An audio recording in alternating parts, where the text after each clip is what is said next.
Hello and welcome to the Mets in the UK podcast, bringing you all things Mets from a UK perspective, coming at you on YouTube and Spotify every week for now. You can find us on all of the socials, X, Instagram and Facebook at Mets in the UK. You can also use the hashtag MITUK.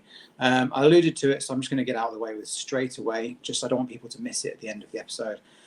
This is going to be our last episode on the season. Obviously, Mets season is now over. We're going to be doing a season review in a couple of weeks' time, schedules pending and all that jazz. We'll have a fortnightly podcast after that point. We will hit the off-season where not a great deal happens. Certainly not enough to fill a half an hour episode on the podcast. Obviously, if anything groundbreakingly urgent happens, we will schedule a pod and we will react accordingly.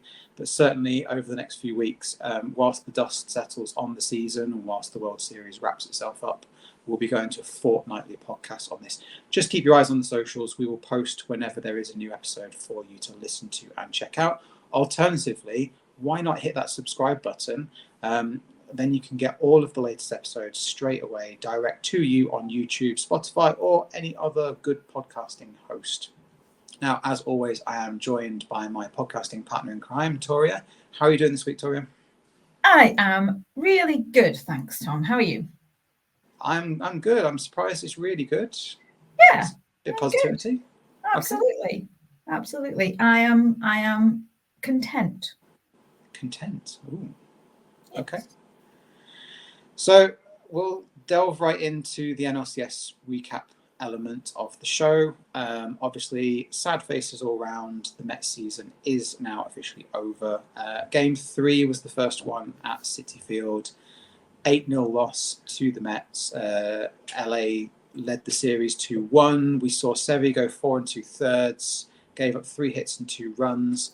The Mets only had 4 hits all game versus Buehler and their cast of relievers that they had. The game also did see the return of Jeff McNeil in a return pinch hit appearance. Next game, we saw the Mets 10-2 loss, LA taking a 3-1 series lead. Quintana went 3 1/3, 5 hits, 5 runs. Not the best outing from him. Ohtani hit a home run at the top of the first. Vientos hit an absolute bomb in the bottom of the first. Unfortunately, not enough to salvage from the game. Going into Game 5, it looked like LA were going to clinch the NLCS at Citi Field. The Mets had other ideas. 12-6 win for our Mets, taking it 3-2 in the series. Great outing from David Peterson. He went 3 2/3, 6 hits, which sounds like a lot, but only 2 runs scored. Stanek, Mr. Guns N' Roses himself, threw 2 1/3 innings, the longest he's ever gone in a game. 2 innings save for Diaz. Peter hit a 3-run homer in the first. Lindor and Winker with triples. Winker went 3 for 3, 8-1 up after 3 innings. It was a fantastic outing from the Mets. Unfortunately, it was not meant to be. Went back to LA for Game 6. 10-5 loss. Series 4-2 win for LA. Minaya managed just 2 innings, 5 runs off 6 hits for him. Maton in for 1 inning and gave up a home run. Diaz came in for 2 shutout innings in the 4th. We pulled it back to 7-4, gave us a bit of hope in the 7th. 3-run 8th for LA and a battling 9th for us with 1 more run. Followed by some incredible words, just absolute chills from Howie at the end of the game, just really, really touching from him. Unfortunately, we can't play a snippet of it due to copyright reasons. We don't want the podcast getting taken down. If you do want to hear the full Howie speech from the end of Game 6, WFAN, the New York version of TalkSport, they have got it on Twitter or X. What we will do is we will post a link to that tweet under the show tweet. So if you want to go and check it out, if you've not heard it already, please go and check it out. Now, obviously, NLCS, disappointing outcome, certainly not the one that we predicted in true Mets in the UK podcast fashion. We were completely wrong on our podcast predictions. Toria, what are your thoughts on how the NLCS wrapped up? Overall, and we can get into the games in a moment. But the reason that I say I'm content is because I find it impossible to have any kind of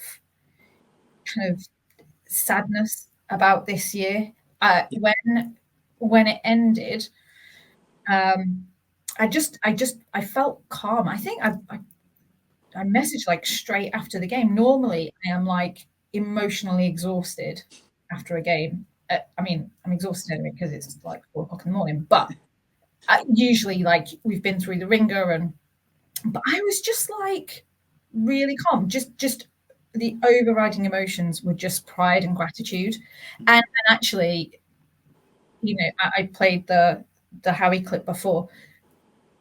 He just, of course, because it's Howie, summed it up absolutely beautifully. I cannot reiterate highly enough to go and listen to that clip if you've not heard it. I was like welling up just listening to it at the end of the game, because it was just so perfect and so right and got the tone just spot on. But I didn't even, you know, he talks about kind of having that time to reflect, and I was kind of there already.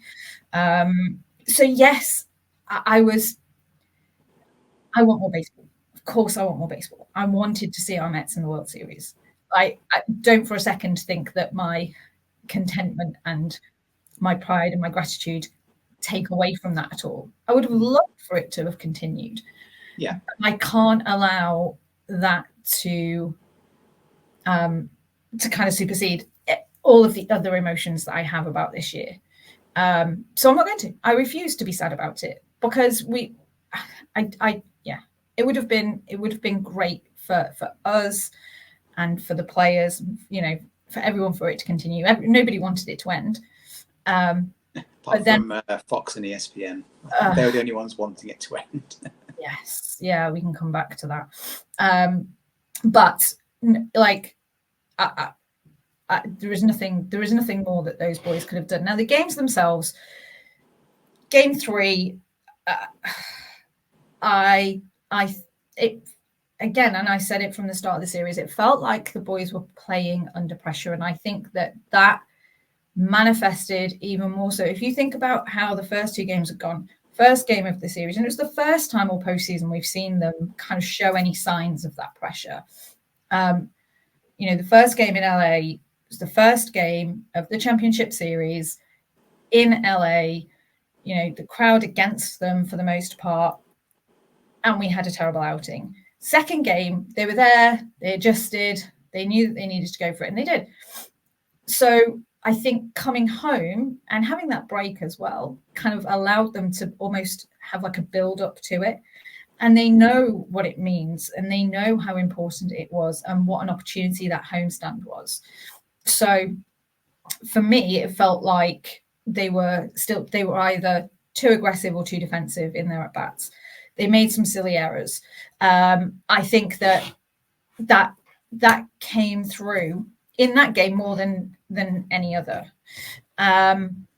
Game 4, again, I mean, game 4 was so many left on base. However, having said that, the Dodgers left just as many on base as we did in that game.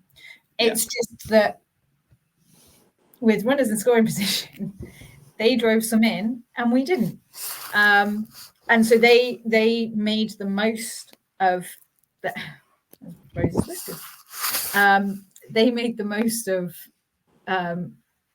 runners, and even that, you know, they got more people on to begin with. So yes, people will bemoan the stranded runners, but it wasn't just about that. We didn't do enough, and we didn't hold them. And I think just whilst you're sorting with the cat technical issues that we've got at the moment, that runners in stranded position, like we've had that all season. That's not something new. That's certainly plagued the Mets during the World Series push. It's been a problem we've had all year, and whilst it's disappointing and no one likes to see it, it certainly didn't come as a surprise that it carried on into the postseason. No, it wasn't anything new, and it was encouraging. We were getting hits. Yeah. And that, that's the good thing. It's never good to leave them there, but to get them there in the first place was a really good sign. And then when it came to game 5, I was telling everyone who would listen, and even those who didn't want to listen, my poor mum, bless her, does not have any interest in baseball whatsoever. And I have chewed her ear off the whole of the postseason. And I was raving to her in the day. I was like, tonight, the shackles will be off. That pressure won't be there because they know that they have no choice. They've got nothing to lose. They have to just go for it. And you saw a completely different approach. And that game was over within 3 innings. I know, yes, LA tried to kind of get back into it towards the end, but that game was long gone. And it was just one of those, yet another of those games for the ages, right? Where it was very much like, what are we watching here? This is incredible. And you just knew that they weren't going to give in at that point. Thanks, Rosie. You knew that they weren't going to give in. And the vibe was there. They were happy. They were carefree. They were just doing the same things that they've done the whole second half of the year. So I felt like that was there. And then, of course, it's a different scenario once they're back in LA again. They made more of a fist of it. It looked like it was going to be a close. I mean, it was a close game, really, until the 4th. We were at the end of the 4th. I think it was 7-4. So we were far from out of it. But again, we didn't make the most of our opportunities. We made a couple of silly errors. And they didn't. They took their chances. I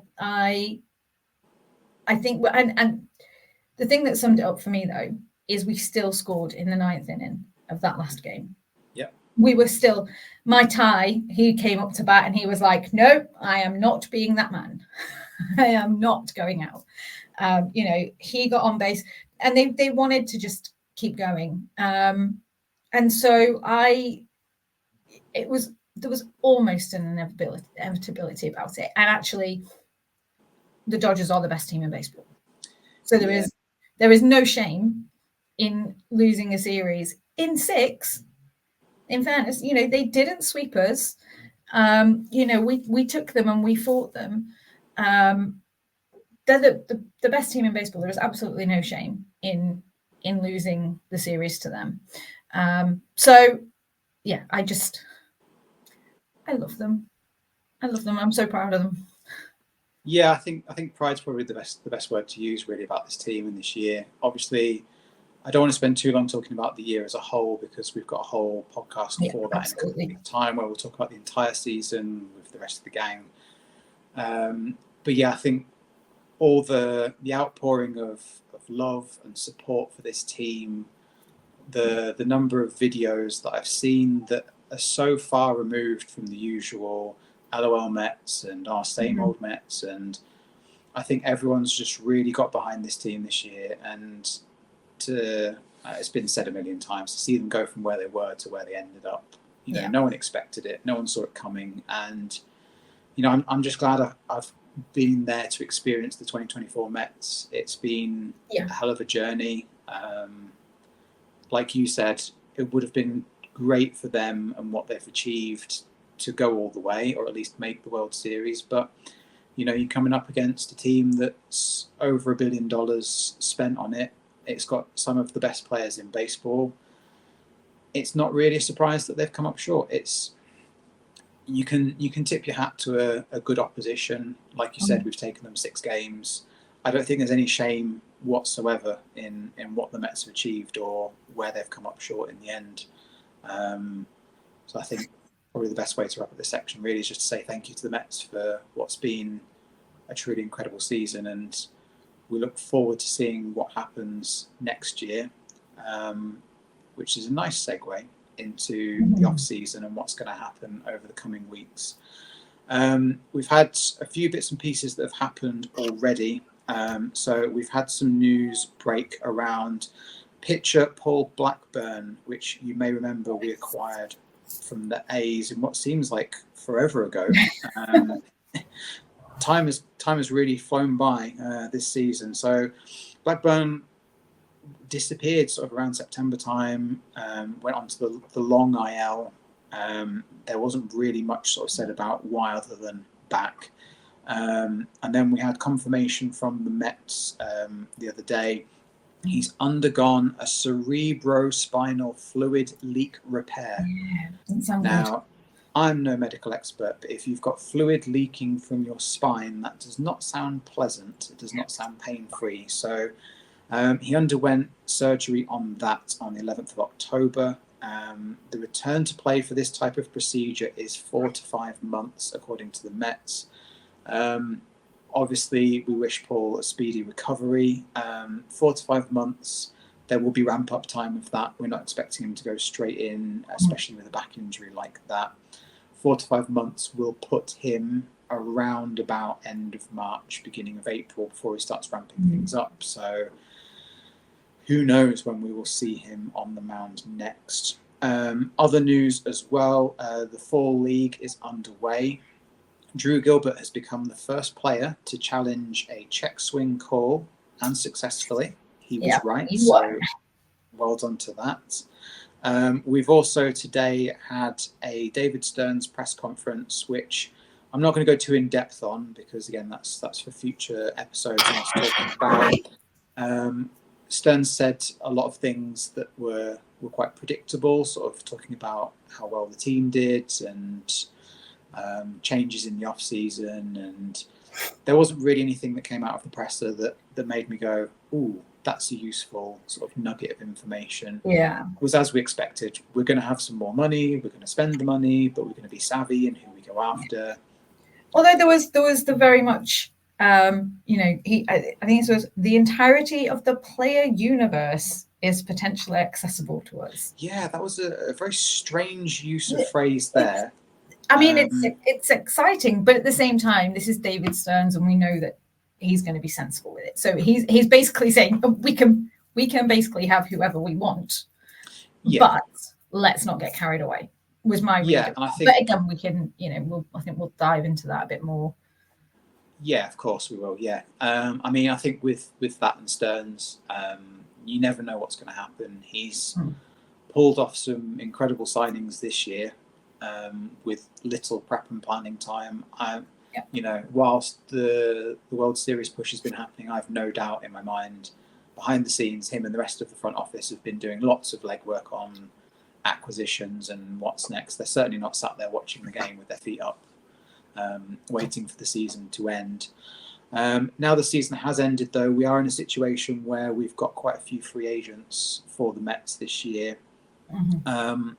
To keep this brief for this episode, and again, we'll go into it in the future, Toria, I'm going to read out names, and all I want you to do is say stay or go. Oh, just but one word answers. I don't want any rhyme or reason, just stay or go. Oh, you are horrible. I know. So we're going to start off with Sean Manaea, who technically is under contract until 2025, but that's a player option, so he is likely to decline that because his salary was in the 13 to 14 million range. The qualifying offer for next year is about 21 million. So if he declines that, the Mets give him the qualifying offer. He's already increased his salary. Exactly. He's already up 7 or 8 million. Fair play. Sean Manaea, stay or go? Stay. Yeah, I'm in agreement with that. I think makes sense. The Mets also have a 7.75 million option on Phil Maton. Stay or go? Come on. Go. Yeah, again, I'm in agreement on that one. I like him, but I think there are other options. Yeah, and it's worth remembering that the reliever market is more volatile than any. A lot of these players, you've got to be aware of career years in a free agent year. You've got to be aware of that lightning in a bottle. And there's certainly a few names on here where it's potentially lightning in a bottle type year. I'm not going to name any names. I can see from your reaction, you know who I'm talking about. Yeah. So we'll start off with another popular bullpen arm, Adam Ottavino. No, go. Yeah, I think it's unlikely given his age. I needed a whole half second to think about that one. Yeah, I mean, Adam's coming to the end of his career, isn't he? So it's unlikely that that's going to go anywhere. Stanek. Stay. Ooh, okay. Yeah. I'm going to say go on this one. I feel like he could be a lightning in a bottle type. Could be. Drew Smith. Stay. I'm going to say go purely because I think he wants to push for that starter or certainly swingman role. I don't think the Mets will offer it. No, I think he can be long relief. Oh, I do, but I don't think the Mets are going to offer it to him. I don't think it's going to be similar to what's his face who's now at the Royals? Seth Lugo. Oh yeah, exactly. Yeah, but exactly. But then look how amazing Lugo went on to be. Yeah, I know. And that's what worries me. I think he needs the opportunity to come back and for us to see what he's got, rather than give him up and be burned by it, which is why I would say stay. Because I think we need to give him the opportunity and see what he's got now. Okay, fair. Brooks Raley. Go. Yeah, he's decent. He's solid, but there are other options.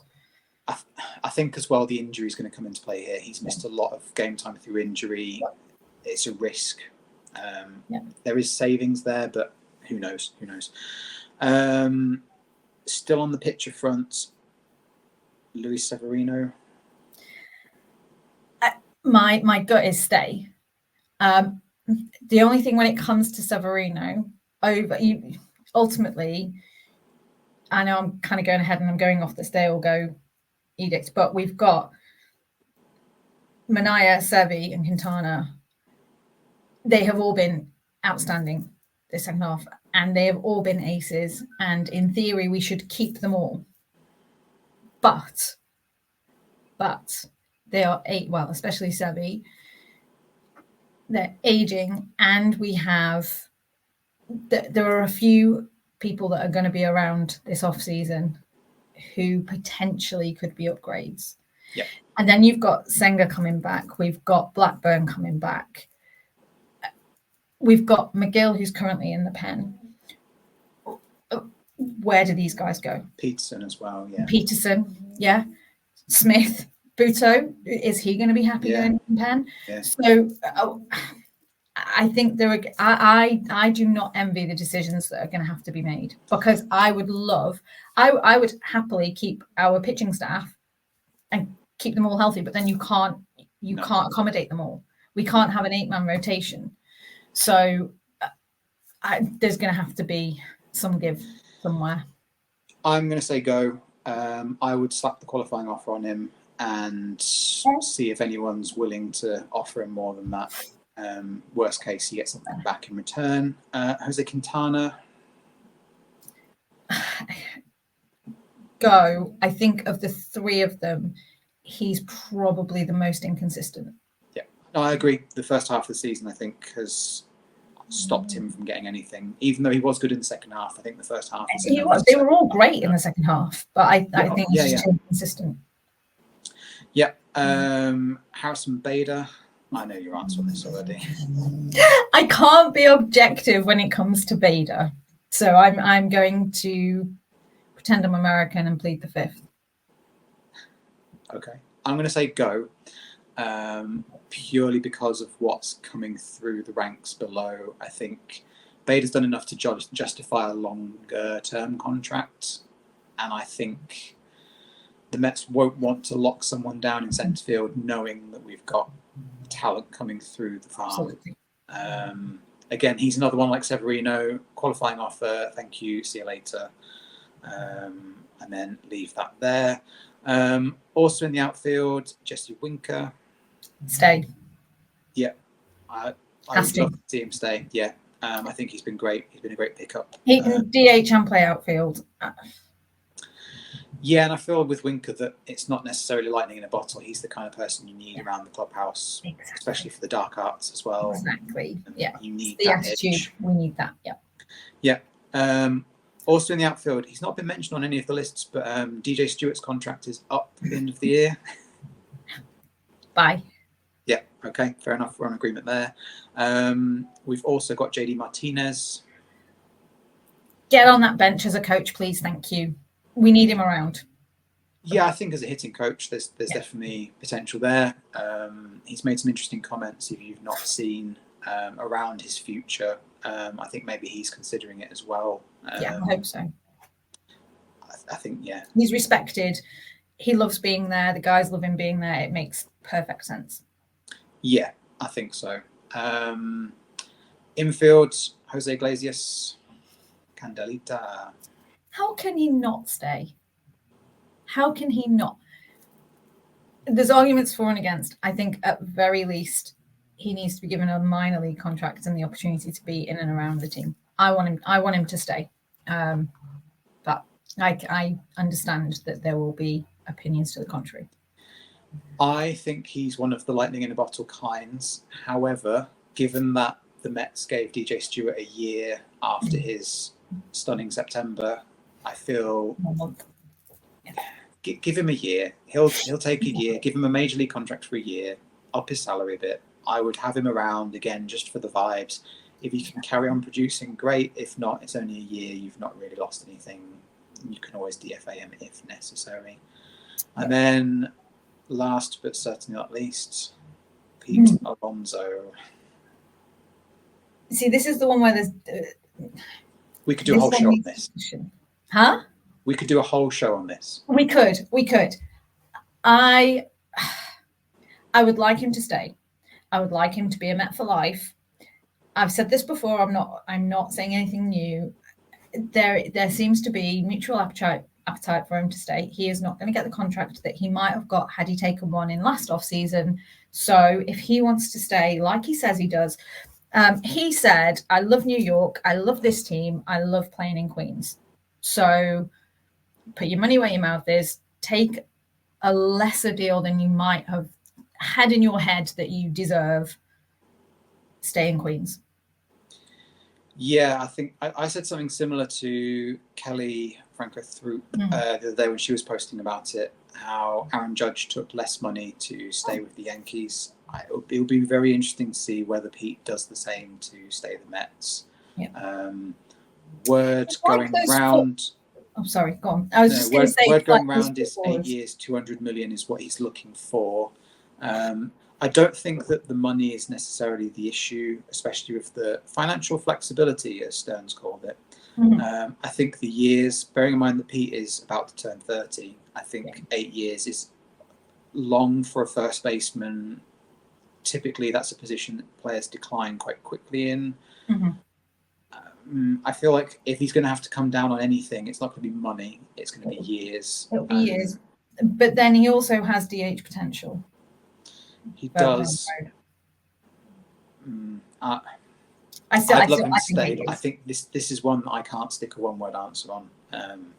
Like I said, we can do a whole episode on this another time. I'm conscious of time. I don't want to eat into too much of people's lunch times. I know people love to listen to us on their lunch break. Brief touch on the World Series.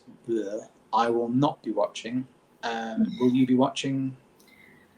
I will not be watching Fox drive Ohtani down my throat.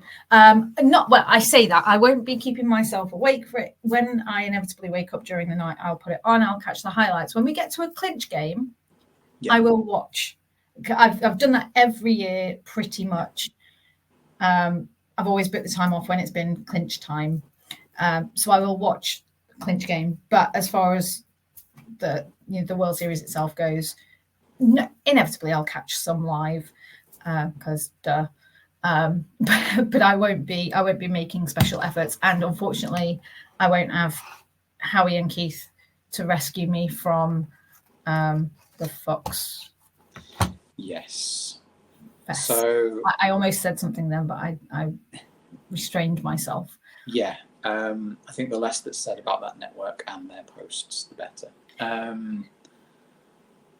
Similar to you, I'll watch the highlights. If it gets interesting, if it gets good, I will commit to a bit more than that. But I've not got much desire in watching this. However, it wouldn't be Mets in the UK podcast without some poorly made predictions. Who are you going for? How many games? I can't see the Dodgers not winning. Yeah, I've seen quite a lot of the American League postseason. Yankees haven't been convincing. No. The National League has been better than the American League this year. So sorry, Jason, if you listen. My best boyfriend is a Yankees fan, believe it or not. We're still friends somehow. But you know, don't get me wrong, I will be pleased for him rather than anything else if the Yankees pull it off. But I can't see it. I think it's going to be Dodgers, but I kind of couldn't care less either way. It's which team do I want to lose most? Probably going to go 5. You've stolen my prediction there. I was going to say Dodgers in 5. Wow. I think. Well, we're agreeing. It's definitely not going to happen if we're both saying that. No, it's not. No. I mean, I understand there are some Mets fans that want the Yankees to win because it's good for New York. I get that. I just don't think they've got enough in them. No, they haven't been convincing at all. No, it's the depth for them, I feel, and they have had a rather easy run to the World Series, which I think won't have helped either. Okay, we will be back in a fortnight's time with the rest of the gang for a season review, talking about the entirety of the 2024 Mets, everything from spring training all the way through to that NLCS. Got that, right. That will be one where you need to put your feet up and pour a beer to listen to it. Yes, that will be a longer episode. We will get more of the rest of the crew involved with that. Obviously, we will be involved as well. In the meantime, thank you ever so much for listening, for checking out the episodes as the season has gone on. Thank you to all of our regular listeners and commenters. You know who you are. You are very much appreciated. Tori, any closing remarks? I love this team. I think that's fair. Yeah. And I'm going to echo what I said earlier in the pod. And thank you. And just Mets. One more thing. Put it in Thanks, the book. Howie. Thank you. See you next time.